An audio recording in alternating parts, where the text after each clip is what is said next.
नमस्कार दोस्तों, मैं हूं बीके यादव। मैं आज आप लोगों को देश के जातिवादी मुद्दा पर कुछ अवगत कराना चाहते हैं और उसके अपने ज्ञान और विवेक के अनुसार चंद बातें आपके साथ शेयर करना चाहता हूं।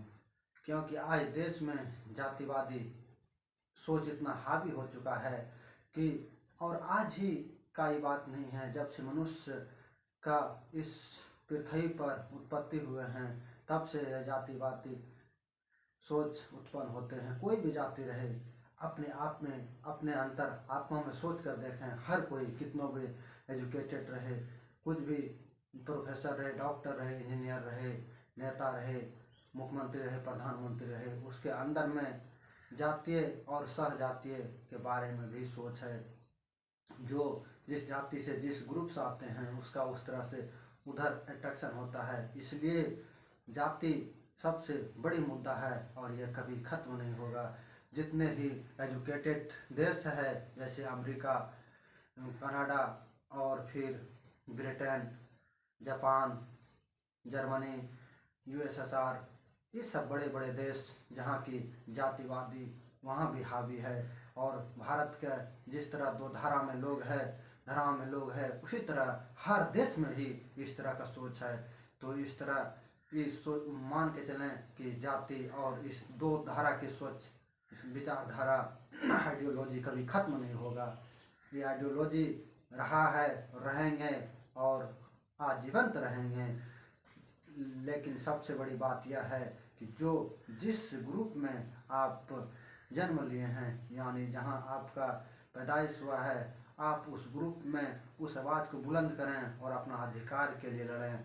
और अगर पूरे भारत के लोग का यह सोच हो जाए कि अगर जाति खत्म करना है तो सबसे पहले एजुकेशन सिस्टम को, जितने भी प्राइवेट कॉलेज है, स्कूल है, बंद करें और सभी को एक समान शिक्षा एक ही स्कूल में दें। सभी बच्चा एक साथ पढ़ें, सबको समान अधिकार मिलें, सबको समान सुविधा मिलें, तभी जाकर कुछ जातिवादी और इतना ऊंच नीच जो सोच है ये समाप्त हो सकते हैं। लेकिन इसको भी समाप्त करने में 100 साल से कम नहीं लगेगा, मेरा ये अनुमान है। इसलिए जातिवादी बहुत ही हावी है और जैसे ही जहाँ जो मनुष्य पैदा होता है वहाँ ही यह उत्पन्न हो जाता है। आप देखेंगे हर जाति में उसमें भी 7 वर्ण बांटा गया है।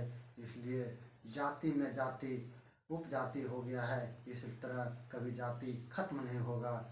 और सबसे बड़ी बात है, जिस तरह फॉरवर्ड क्लास के लोग अब हर क्षेत्र में पढ़ लिख कर अपना दबदबा बनाया हुआ है और अपना उपस्थिति दायर किया है, जैसे एडमिनिस्ट्रेशन में, मीडिया में और फिर विधायिका में, यानी कहे तो जुडिशरी में, लेजिस्लेटिव में, एग्जीक्यूटिव में और मीडिया में, सभी जगह अपना बढ़ चढ़ कर भागीदारी निभाए हैं। उसे ये भागीदारी आसानी से नहीं मिला है क्योंकि उसका कई पीढ़ियां उसमें मेहनत किए हुए हैं और इसमें मेहनत करके भाग लिए हुए हैं। इसलिए कोई मेहनत कर कर जो चीज़ पाते हैं उसको आसानी से नहीं छोड़ेंगे।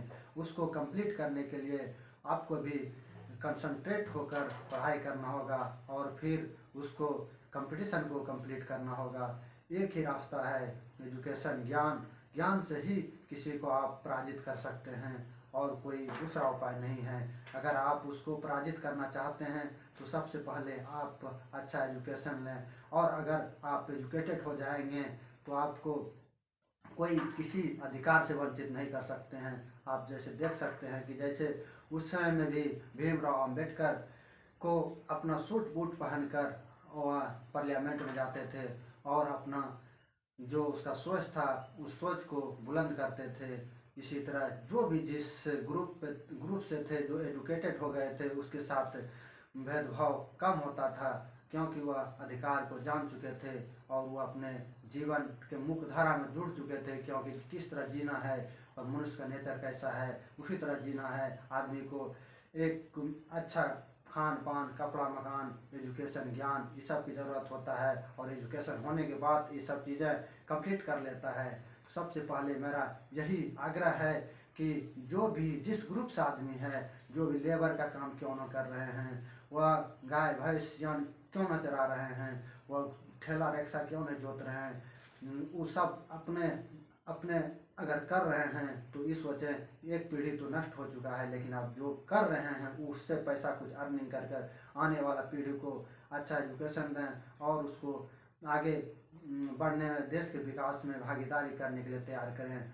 इसलिए इस बात से मैं अपने बात को समाप्त करता हूँ। और सबसे पहली बात है, जाति समाप्त नहीं होगा और यह चलता रहेगा, क्योंकि जिस तरह देश आज दो धाराओं में बटा हुआ है, सभी क्षेत्रों में अपने अपने जातियों का दबदबा है। इसलिए सभी लोग पढ़ें और अपना हर क्षेत्र में भागीदारी निभाएं, तभी आपको अधिकार आसानी से मिल सकेंगे। अगर आपका आदमी जुडिशरी में रहेंगे तो आपके लिए आवाज़ उठाया जाएगा, अगर मीडिया में रहेंगे तो आपका आवाज़ उठेंगे, अगर विधायिका में रहेंगे तो आपका आवाज़ उठेंगे।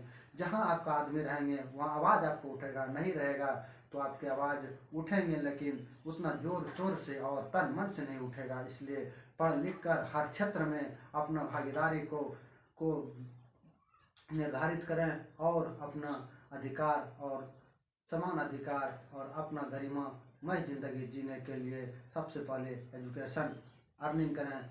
इसलिए मैं आपको इस तरह की बातें से अवगत कराते रहेंगे। नमस्कार, जय हिंद।